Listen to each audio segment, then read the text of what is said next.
Hi everybody, I'm Ben Komloshi. I'm going to be the host tonight. We are having this Facebook Live discussion on the topic of architecture is a human right. I would say it's a kind of weekly basis, but this is our first event in this year. In last year we had a few discussions, but this year this is the very first Facebook Live. I'm really happy to start it with Tatjana Schneider. She's a researcher and educator and activist, theoretical and practical person, I would say. So we will start very soon with her. In a very few words, I would like to introduce you this topic, architecture is a human right. I don't know how many of you know this. In collaboration with the Emergency Architecture and Human Rights and with the World Architects, we started this, let's say, movement where we state that architecture is a human right. It must be available for everybody on the planet Earth. And now we are kind of trying to understand what does it mean, what is architecture in general, or urban planning or spatial planning, and how can it be available for everybody, and how should it change or make the life better for all the human beings on the planet Earth. This is a very short introduction. I think you can find our manifesto on the World Architects webpage. If you Google World Architects and architecture is a human right, you will find for sure this manifesto. The Emergency Architecture and Human Rights NGO developed the manifesto mostly, and then we all added our thoughts.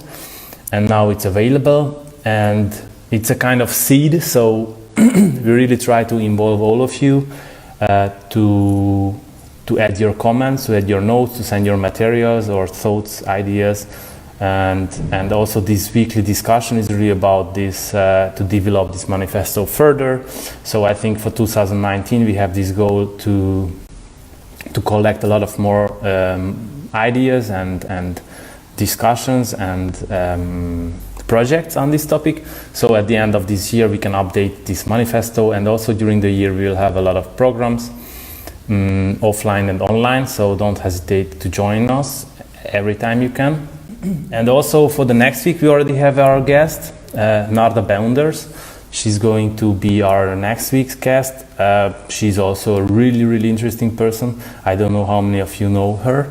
She is more like a super builder, so she's like, I think she's less theoretical and more practical in terms of really like building, going on site, dealing with communities, just building community spaces with the community. She built already projects in Greece, in informal refugee camps, and the last project she's done, it was in Kenya. Okay, in the meantime, I'm still showing like this spatial agency, other ways of doing architecture. I think this book is kind of very familiar for many of you, and I had already a few guests and they kind of all knew this book, and everybody was really like, yeah, this is a kind of basic work that you must have on your bookshelf. Also about this Facebook Live, so if you have any questions during the Facebook Live, please don't hesitate to ask us. I'm continuously following what's going on the Facebook page, so if there is questions, we will try to answer them. This book, I really like this book because this is like a PDF you can download from the internet, and then it's about a right to build, so I think it's really connected to our topic today. It's about rights, it's about building things, so it must be a very good discussion topic for today. Then this is only like a short book about the Sheffield University's work, School of Architecture, and Tatjana was also teaching there, doing research. And this flexible housing, I think we all had in our work somehow this topic of flexible floor plans, flexible housing, and I think it's a big question, how can we, use flexibility in architecture? And this book, I think it's also an interesting book, this one, Architecture and Human Rights. I already contacted the author of this book, so we will also have her probably in a very few weeks. And we will talk about her book and the thoughts she collected in this book. I'm really interested in this book. It's a kind of a summary or like a collection of stories as I see right now, but maybe she will tell more about this. Hi Tatjana. Can you tell the full name of the second book you showed? The second book I showed is A Right to Build, maybe. A Right to Build. Yeah, I'm already seeing you, Tatjana, so I will add you hopefully in a very few seconds. Hi. Okay, hi there.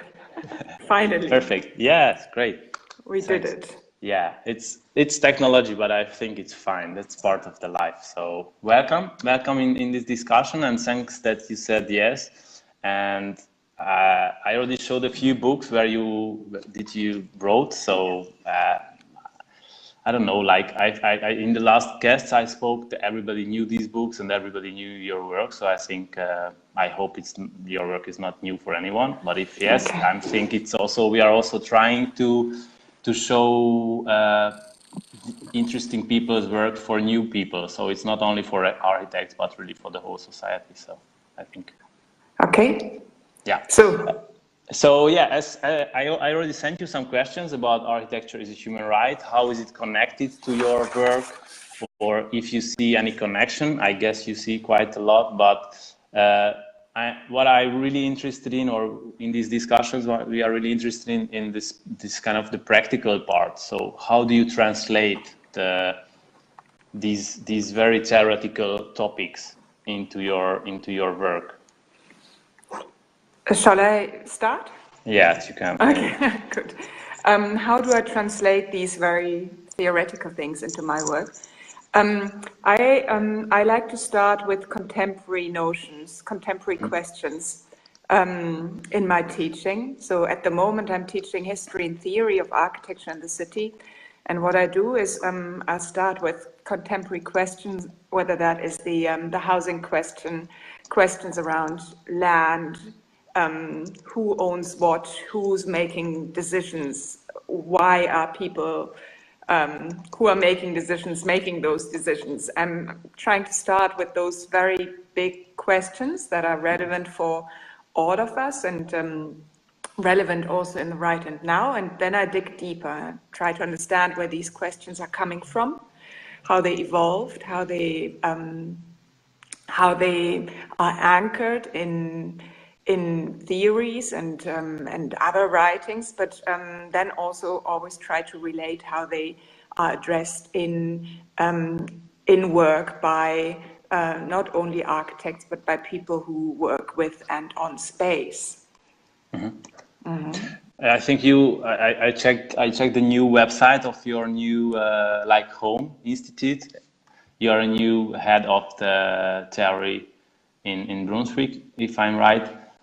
And I checked that website, and it's like really nice how you state this kind of interdisciplinarity and also the decision-making process and structures. So I think it's very interesting. Yeah. Also, if the audience can also check this new webpage, it's very nice colored, and I think it's as you say, it's kind of user-friendly. So yeah. I mean, what you're seeing there is a little bit of translation of these ideas, of course, because you have these masks, basically, you know? You have something which is like a sheet of paper, it's like a layer, and then you stencil through, you pierce through, and there's other things behind, and it really depends on what kind of stencil you might also use to pierce, no? Whether it's a rectangular one or whether it's a different one, and what comes out behind is also always not necessarily what you might find if you would use another stencil, let's say. Yeah, so different point of views, let's say, kind of. If I say architecture is a human right, would you say yes or would you say no? Or I don't know. I would say neither. Okay. I would, because obviously I have a very particular view of architecture, and what many people understand architecture to be is something that might be very difficult to connect to that notion of right. Or no, right to the city, or these bigger right questions. I think architecture is still very often understood as a building, as a product, as something that is actually quite solid and impenetrable. And architecture and right, I think we would have to talk about what architecture actually means and what it is.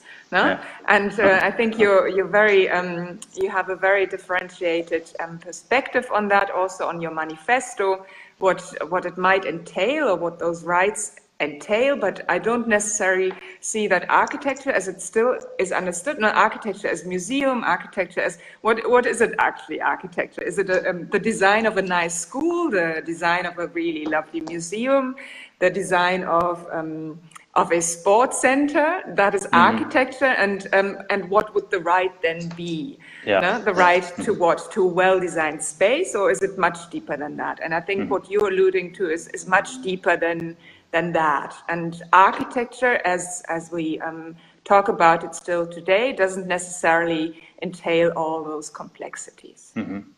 But do you think that it's right that we are, so that the current, let's say, definition of architecture, is it like enough, or we should develop it, or so? We have this statement, so we must update the architecture, or we must. Yeah, I think no. I think it's really important to question the term, and no, we write about that also in Spatial Agency, to not throw out the baby with the bathwater. So it's also silly to throw out that term architecture, but it needs to be redefined. And this is what this is what needs to be done. What architecture is, whom it is for, and these are, I think, things that are connecting to other questions you've been asking, no, in a way, but it's connected to that. Do you have any tip, really specific thoughts from this book, which is about this new architecture, let's say, or this redefined? Well, I guess it's this central thing that goes back to Cedric Price and maybe others, that the best solution to a spatial problem is not always a building. This is the central hypothesis. It's as easy as that. It's about always questioning whether an intervention or spatial intervention is really necessary, and if so, how. Whom it is, this is one of the key things. The other key thing from that book is probably also to say that interventions are never neutral. So whatever you do, it has consequences, but it doesn't always have the same consequences for everyone who's concerned by those interventions. And looking at that, when architecture is very often understood to be, or is perceived to be quite neutral in its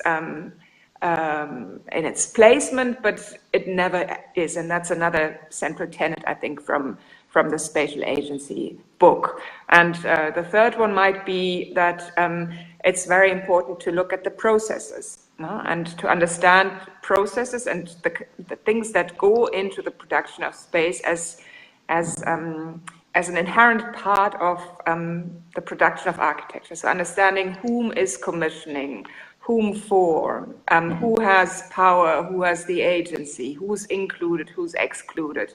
All those questions, I think, are important to ask, and this is something that this book begins to point to, along with many other books that were written before, but also were written after. Yeah, I think it's interesting because maybe architecture is still about building, or space. So maybe it is still not more or not less. It's about spaces, it's about built environment, but how we discuss the users, how, as you said, how we discuss this whole super complex situation where we place this architecture. Yeah, That, yeah, of course, no, architecture is about walls and maybe windows and other things. But it's important where these things are placed, how they are placed on plans, and the kind of materials, of course, you also use for those constructions. And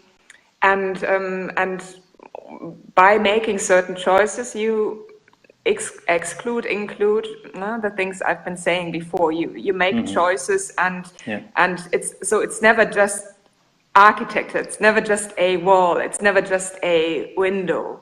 Yeah. The way it's positioned in plan, of course, it's crucial, but it has consequences.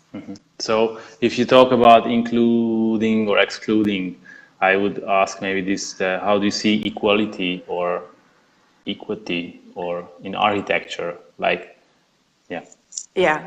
Okay. So another very difficult and very broad discussion that you're so raising. Maybe if it has, maybe how you use it in your practice, like this kind of. Yeah. No, I know. So it's again.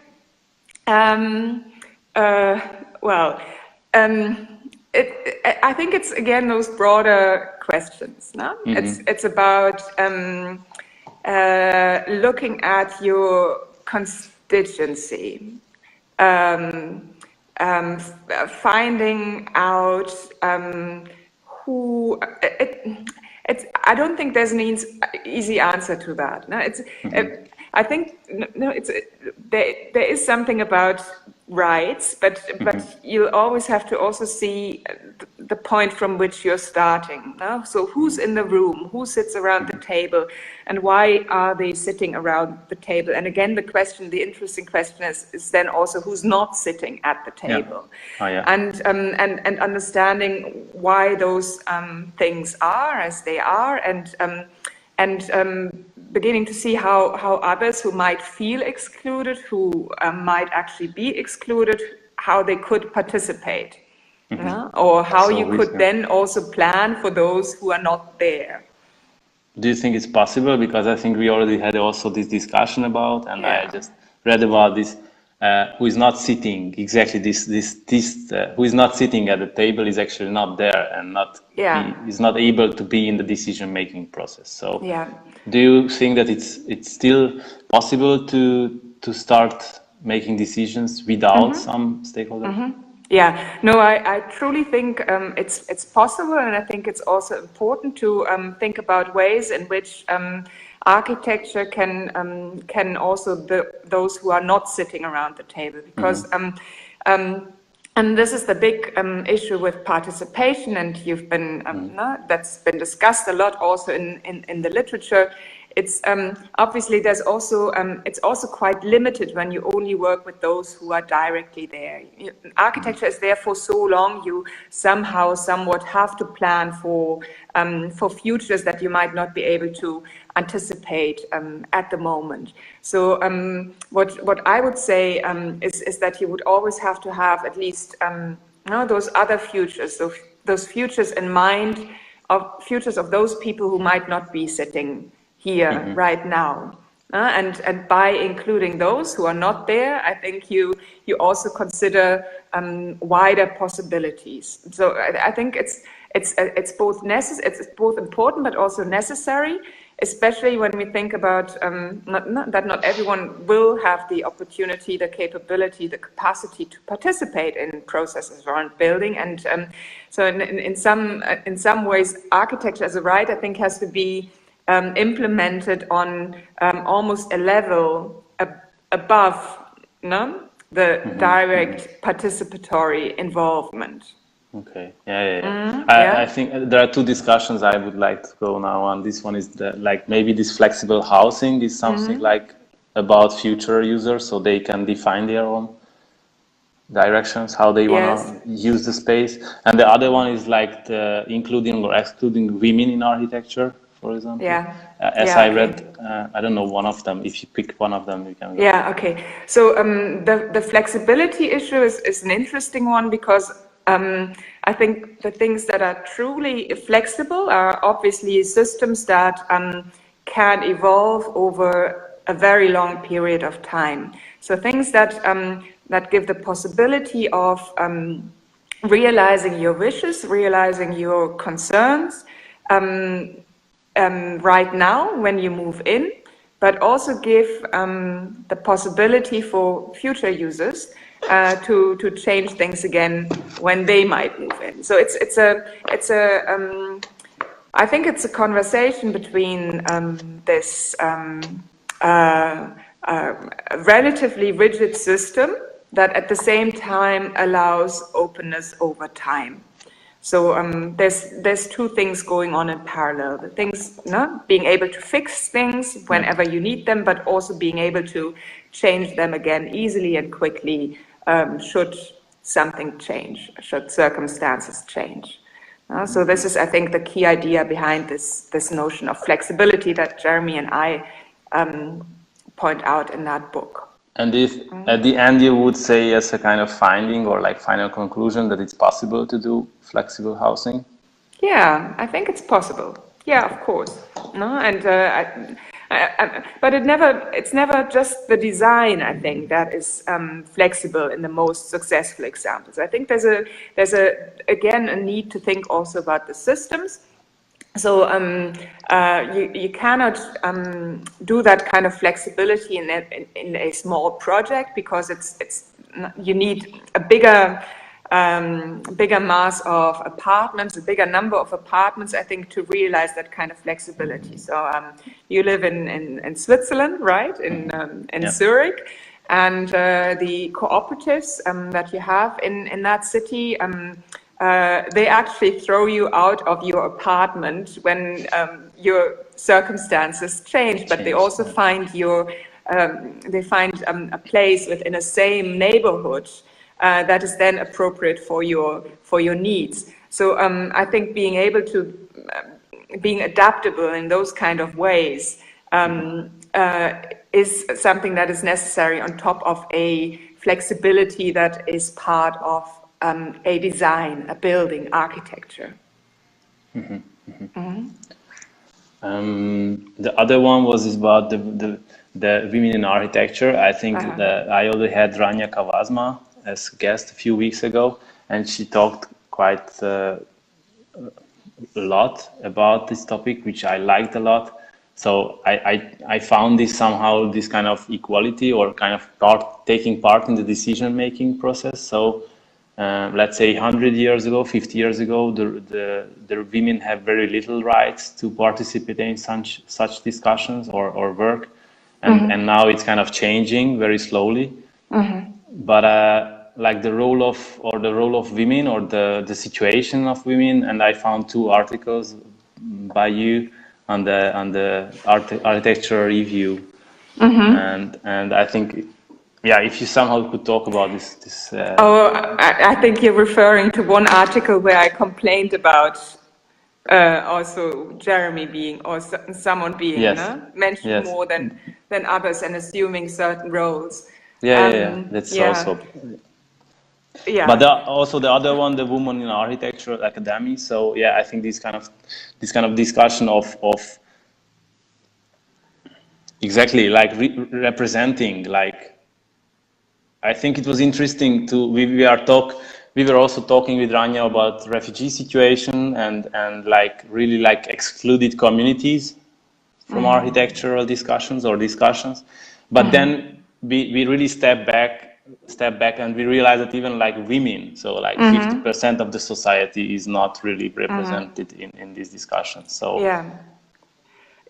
so I'm not quite sure how to get in there. There is obviously in architecture, we have this discussion about equal representation, I guess, within the profession. So we have 51% of architecture students are female. Now, when you go further up in the ranks, it's getting less and less. In Sheffield, where I was before, I think we almost at a time we had an equal representation of women and men as teachers as well, but when you then look more carefully at the kind of subjects they might be teaching, there's a big distinction between maybe the technical subjects and the more humanities-based subjects.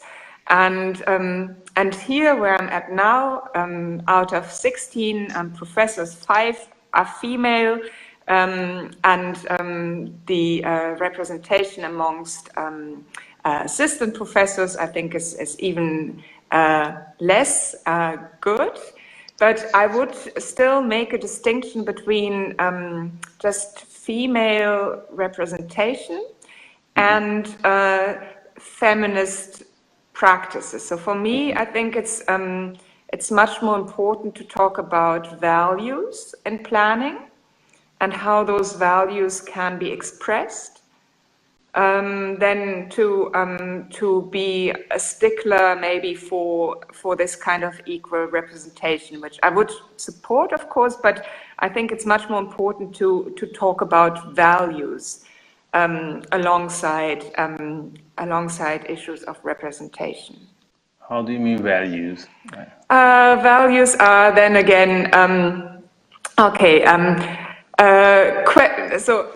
when we look at feminist principles and planning, I think there's certain points you could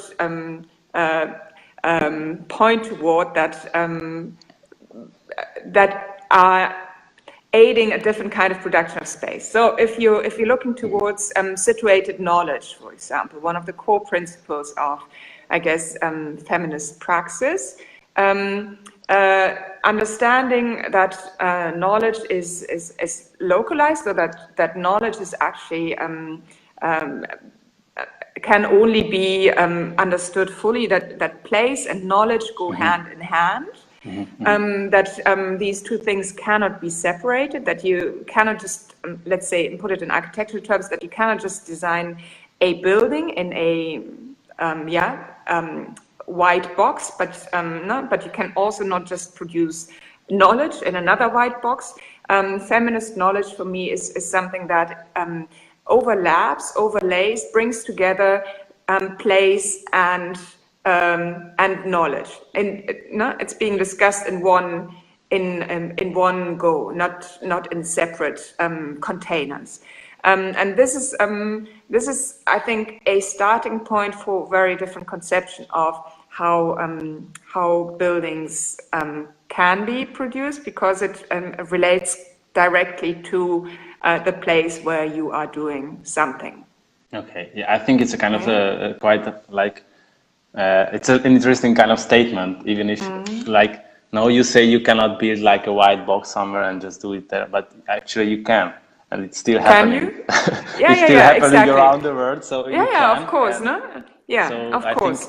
I think it's as a value you are stating this, that it must be like locally understandable, and it must come out of a specificity that I think comes out of a understanding of context, of people, of place, of culture. And it's very much rooted in where you are. And you're absolutely right. And this is why I'm so critical, I think, of architecture, because it's still very, very often so produced within that white space. No? You're designing a building from your office you're designing a building in China from your office in London, or you don't even speak the language, or you don't really understand local concerns, or you work with a client, but not necessarily with the people that you're planning the building for. So, of course, I'm critical of that. It's happening, but we see what happens when you don't do it. Cool. I think it's nice. It's kind of, I think this is like the whole discussion is really about collecting new thoughts about this somehow, like the manifesto is only a seed, and this generates these discussions, and then all your statements are already like familiar from previous guests in a little bit different ways, but about this locality and like working with the communities, some said, or the local culture, the language. And again, like Rania said, that maybe you don't have to speak the language, but you must have someone in the team who can work. So it comes back to your interdisciplinarity work. Yeah, I think there's also a willingness to. It's also about a willingness to engage. No? So it's of course I also don't necessarily speak.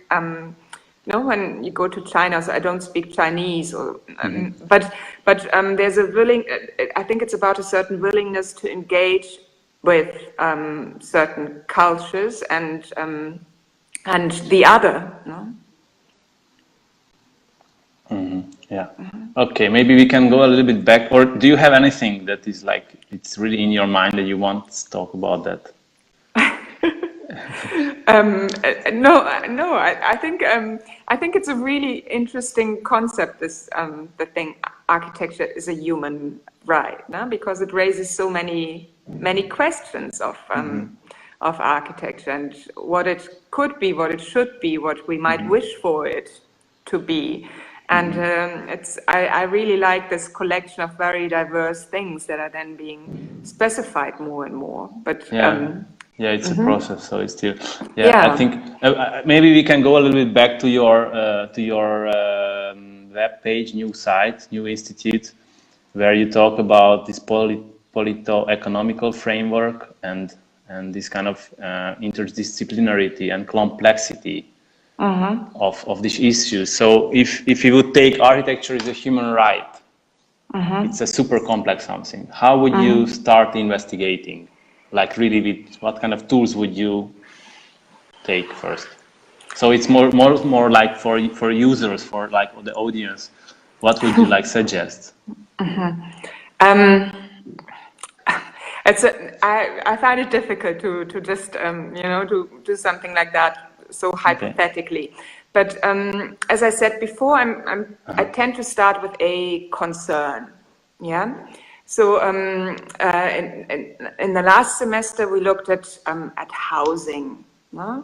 And of course this is super broad and again super complex, but it's.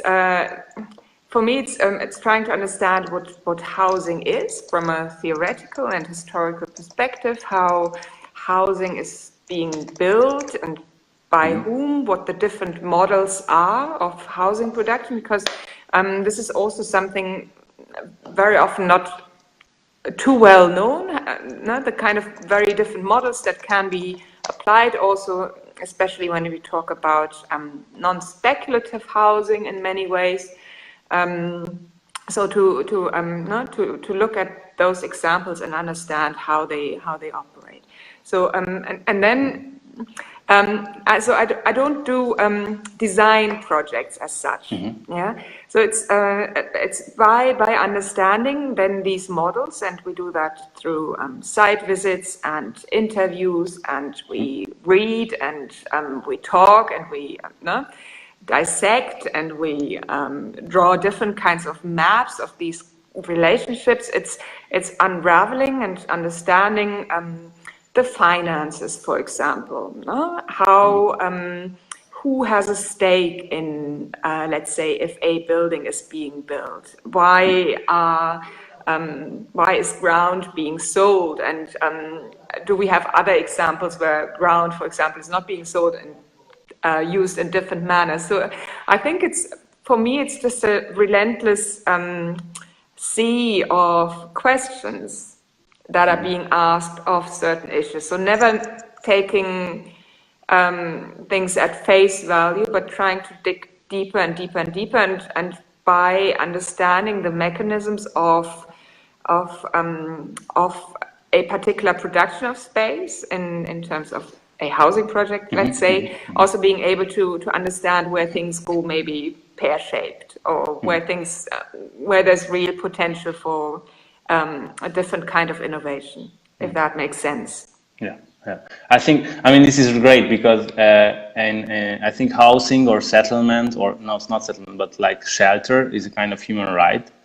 So if we say shelter is a human right, then housing is also a human right.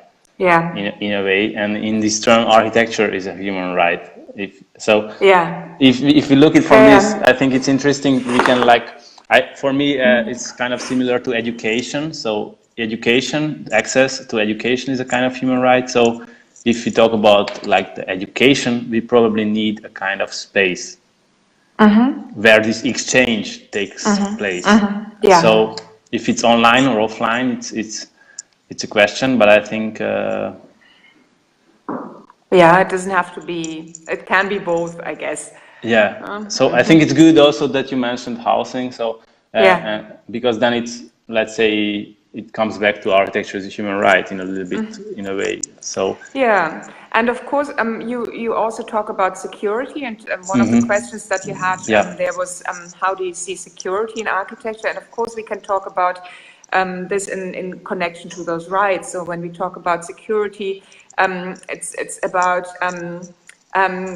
making something that is guaranteeing a certain security from certain threats in a way. No? So if the definition is of security something that is being free from the danger or threat of something else, and then we could say, well, what does housing actually look like that is free from the danger of eviction, free from the danger of gentrification, free from the danger of being of displacing people. I think that's it's quite an interesting thing, and that goes back into this right discussion that we ask security. Okay, what does security actually mean? And if we talk about housing that guarantees that you're not being displaced, then we have to look at the mechanisms and these might be managerial, they might be financial, they might be legal, that aid this prevention of eviction. And if you talk about housing, what is the boundary? Where do you go beyond like your private space in your discussions about housing or? Yeah, so I would never really just talk about an individual unit. Of course, that's important. Also, the private space and the securing, I think, a certain space that is safe also for a smaller unit. I think that's very important.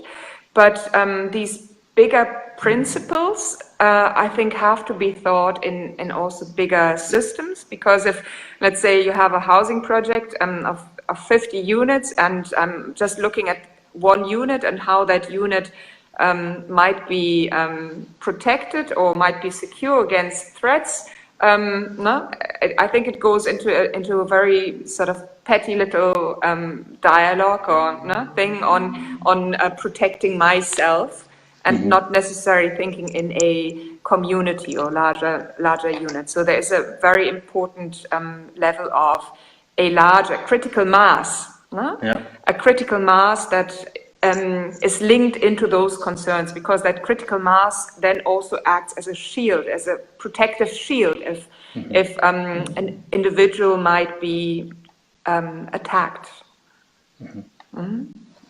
Yeah. Okay.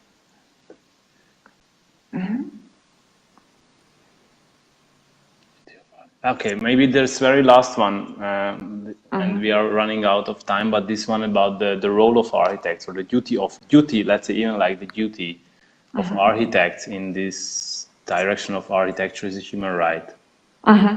Yeah. So again, a difficult one and a big one, I think. But I think there's, and this links very much to this Fridays for Futures, I guess, or Scientists for Futures.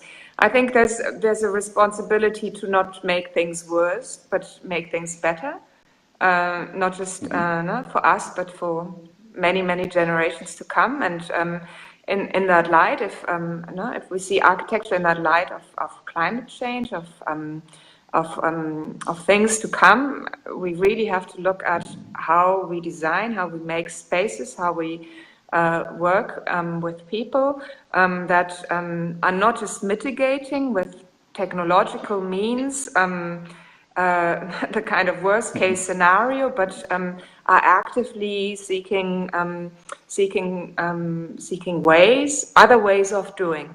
And I think this is, I wanted to ask this previously already, but like, how would you do it? Would you do it like in a proactive way and in a positive way in terms of going and showing a direction which is developing a good direction, or you would kind of say like start fighting against the existing system? Or maybe I would even like bring here back your small article about stating the academic situation and the women in the academic life. Or do you think Yeah. Okay. So I think there's many ways. I wouldn't just go with one, because the beast is too big. Also, I think you have to fight it at many fronts, and use every crevice, every interstice that you can find to go in and do something about it. But I wouldn't just sit and wait for my phone to ring and a nice client to call and say, do this for me. But I think it needs to be proactive. It needs to also come from within the professional, from within those who are working in that very wide field of making space. And so it's not just that. And then I think we also need to look at how we're educating. I think it's very crucial to look at the ways in which we teach architecture, what the topics are, what the content is, and to I think to instill a sense of urgency also, that something needs to be done. If that goes into that direction. But I think it's really about those taking initiative, and doing what you think is also working in those towards those other imaginaries. Yeah. Well, thanks. I think this one is a great closing summary about this proactivity and about these academic directions. Yeah. So thanks a lot, and sorry for the first part, technical issues. And I think hopefully we will come back to you in a few months. So we might also reflect on this discussion and also in the developments. And thanks a lot. And have a nice evening. Bye. Bye. Good night. Bye.